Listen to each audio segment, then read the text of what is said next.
ouvrons les yeux. Et je m'adresse aussi aux femmes, vous allez comprendre, parce que automatiquement, quand une femme elle commence à comprendre qu'un homme qui la regarde, il la convoite, elle ne peut pas se cacher en se disant mais attends, je me suis pas. Bon, vous qui êtes présente, ça vous concerne peut-être pas directement, mais une femme qui s'habille de manière indécente, avec un décolleté, avec une jupe très courte, avec vraiment une tenue, on va dire, qui est attirante, avec des couleurs, qui est proche du corps, etc. Elle ne peut pas dire mais moi j'ai pas fait ça pour ça. Une femme, elle ne peut pas se cacher derrière ça.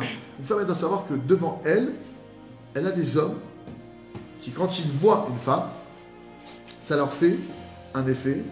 Et cet effet, il est très, très grave. On va le voir pourquoi. Il y a une femme, justement, qui m'a demandé cette semaine, on parlait de ça.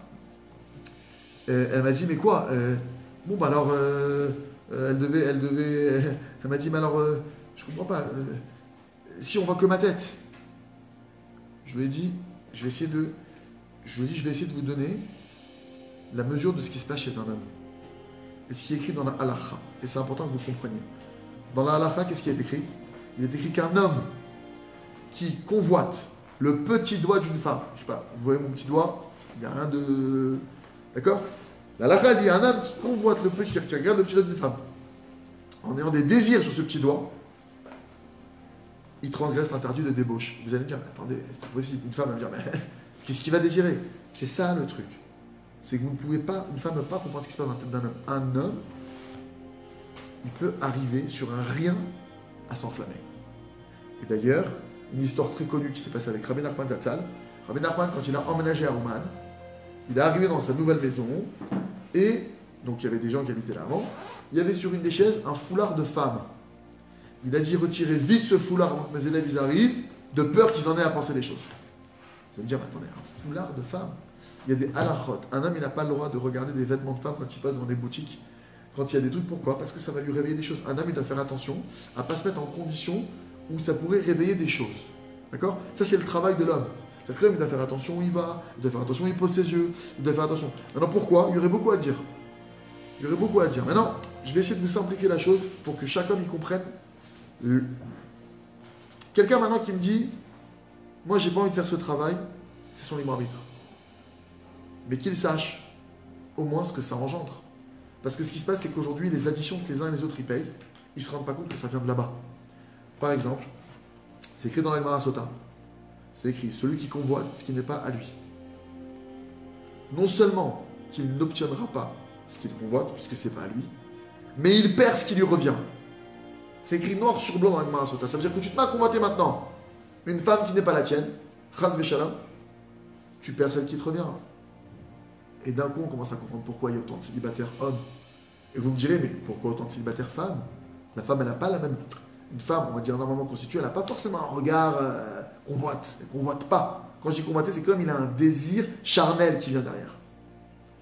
D'accord? Et ceux qui disent, non, moi c'est pas vrai, quand je regarde une femme, ok.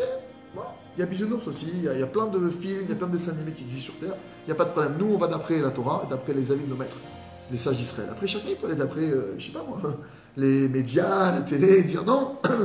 Excusez-moi. Quelqu'un il peut me dire, j'ai vu une émission de radio, c'est pas vrai ce que vous dites scientifiquement. Ok, vous voulez après d'après la science, il n'y a pas de problème.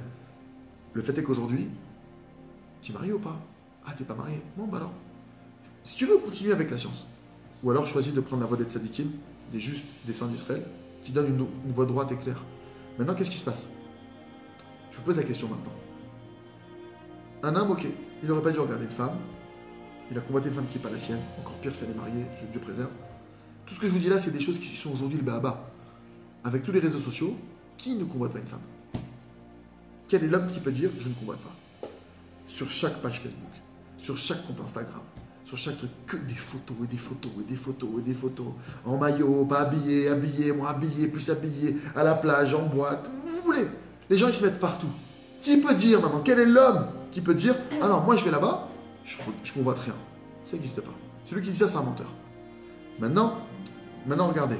Cet homme-là, il a convoité. Ok, donc maintenant cet homme-là, Dieu préserve, c'est possible qu'il ne se mariera jamais, parce qu'il a peut-être perdu son zivoug. S'il est marié, c'est possible qu'il n'aura plus Shalom Bayit.